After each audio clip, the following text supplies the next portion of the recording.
la vision qui peut nous amener à la victoire. Le protocole de 82, comme je vous l'ai dit tantôt, c'était un accord entre l'État et les établissements privés. Et donc, quand il y a eu conjoncture, il y a eu une cassure, l'État retire ses professeurs du public, l'État retire les 80% qu'il payait, les 80% même que l'État payait aux uns et aux autres. Il y a des fondateurs même qui ne versaient pas. Il y a des fondateurs, peut-être ça a toujours passé par eux, il y a des fondateurs qui ne versent pas. Donc, permettez que j'ouvre une petite parenthèse. On allait voir le doyen Camara. Camara nous a dit que, moi je suis allé particulièrement le voir pour lui dire, il y a eu des augmentations en 95, 96, 98. Quels sont les arrêtés qui attestent de ces augmentations? Mais le doyen m'a dit que le président d'alors, son excellence, paix à son âme, Henri Konan Bédié, est sorti à la télévision pour annoncer. Oui, mais si le président a annoncé, il doit avoir des traces. Donc, ni au niveau des syndicats, il n'y a pas de traces, ni au niveau de la CIPC, qui est l'organe qui régule en tout cas les augmentations faites par l'État, il n'y a pas de traces. Donc, on fait comment? Voyez-vous? Alors donc, ce protocole de 81, que je reviens là-dessus, l'État a mis fin à cela et l'État devient parent d'élève. Quand l'État affecte maintenant un élève, il paye sa subvention. Et cela à l'occasion de la crise. Parce que moi, je n'aime pas des personnes qui, ma foi, sont des opportunistes ou jouent les papas gentils alors que ils ne pouvaient rien faire s'ils étaient là. Alors aujourd'hui, je ne suis pas du même bord syndical que Yeboah, mais les gens le vilipendent, que c'est lui qui allait signer l'arrêt de mort des enseignants en signant la convention de 94. Mais si vous-même vous étiez à la place de Yeboah, qu'auriez-vous fait? L'État dit il ne peut plus payer la subvention, il coupe la subvention. Il remet les enseignants du privé au fondateur, que lui, il va désormais payer. Et on appelle les syndicats du public, excusez-moi, les syndicats du privé, l'État de Côte d'Ivoire et les fondateurs pour signer un accord dû à la crise. Les fonctionnaires même ont été sectionnés, ils ont été raccrochés. Et vous dites que non, pourquoi Yeboah a signé la convention de 94? Bon, je ne sais pas si on s'entend bien. Les fonctionnaires là, ceux qu'on prenait, ceux on voyait leur salaire et puis on vous payait leur 80% là. Eux-mêmes là, ils ont été décrochés. Ils ont été raccrochés, excusez-moi le terme. Ils ont été raccrochés. Et vous dites que mais pourquoi nous, au privé, on est raccrochés? Bon, je ne comprends pas. Donc, c'était des mesures pour équilibrer la balance économique. Donc, c'est étatique. Donc, Yeboah ne pouvait pas faire autrement. Mais quand Yeboah a signé, là où nous accusons les syndicats qui ont suivi, c'est le fait que ces augmentations-là ont eu lieu et ils n'ont pas tempêté pour que ces augmentations-là soient appliquées. Sinon, on n'aurait pas parlé du protocole de 82 aujourd'hui. Parce que si tout avait été augmenté, nous avoisinerions peut-être les 200 000, les 280 000, les 300 000. Comme ce fut le cas au confessionnel. Ou bien, pour ne pas dire comme c'est le cas au confessionnel. Voyez-vous? Donc, là, on peut accuser. Yeboah était dans un... Sinon, Yeboah ne s'est pas levé de son propre gré pour aller signer une convention de 94. Il faut mettre la sagesse dans la lutte que tu mènes. La lutte que nous menons, c'est comme un jeu de dames. Tu joues pour toi et tu joues en même temps pour ton opposant, ton adversaire.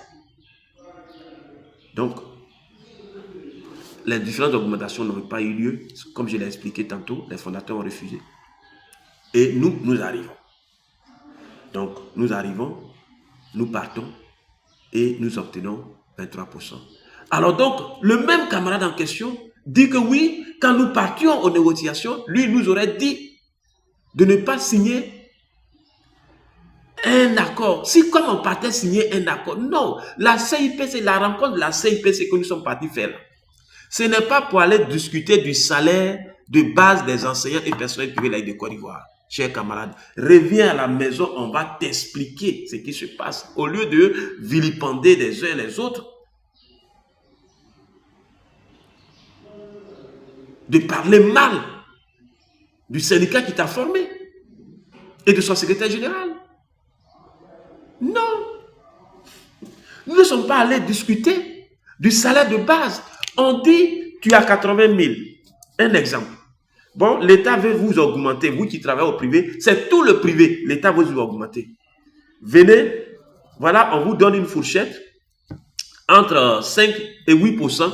Allez discuter avec votre patronat pour voir le taux à retenir qu'on va mettre sur votre salaire. Et tu arrives là-bas, tu dis non, nous on veut le producteur de 82. Ce n'est pas le lieu. Je ne sais pas comment je vais lui expliquer, ou bien je vais expliquer aux uns et aux autres et puis ils vont comprendre. Ça, ce n'est pas le lieu. Mais l'État, en disant qu'il n'est plus, qui ne donne plus la subvention, qui devient parent d'élèves, a déjà rompu avec ce système.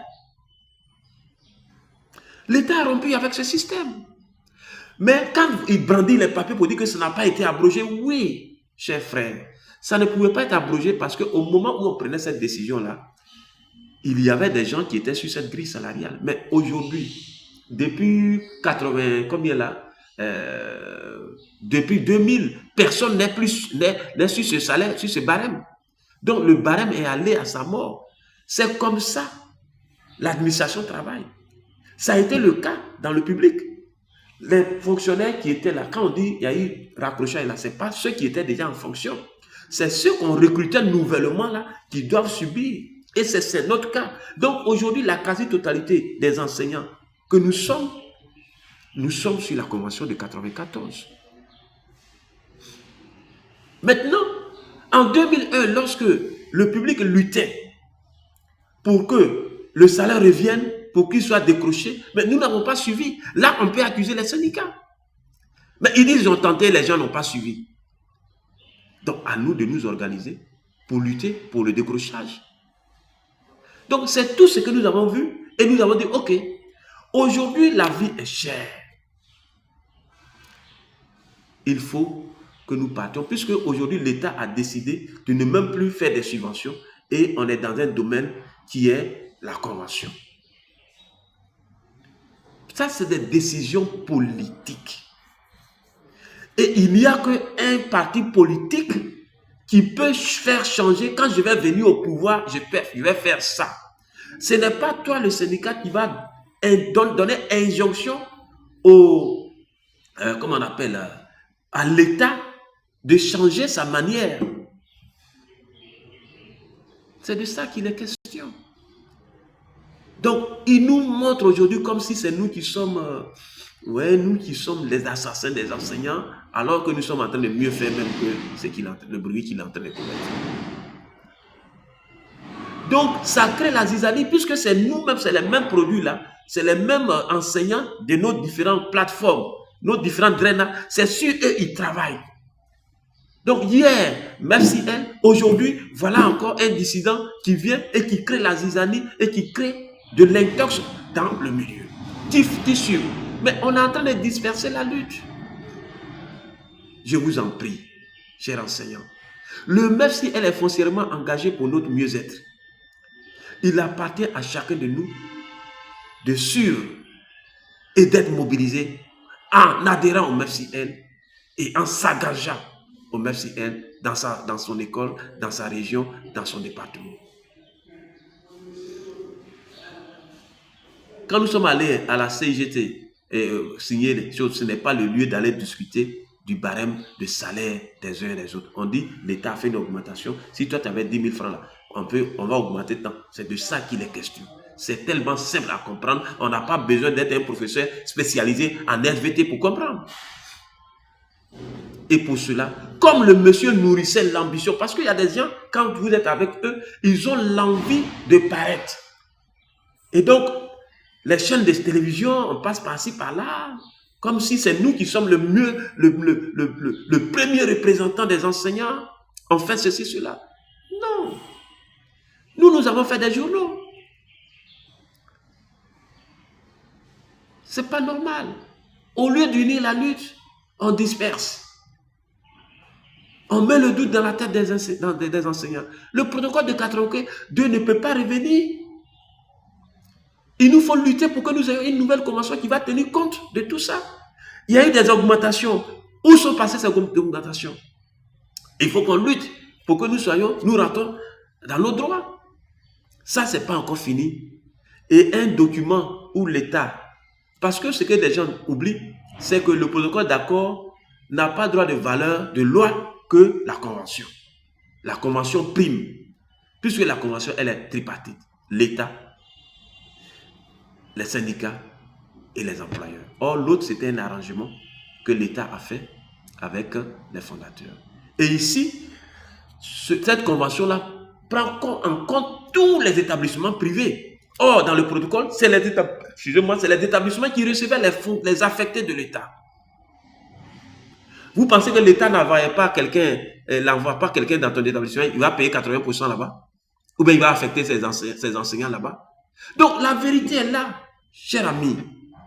Au lieu de créer tout ça, sauter, venez pour qu'on lutte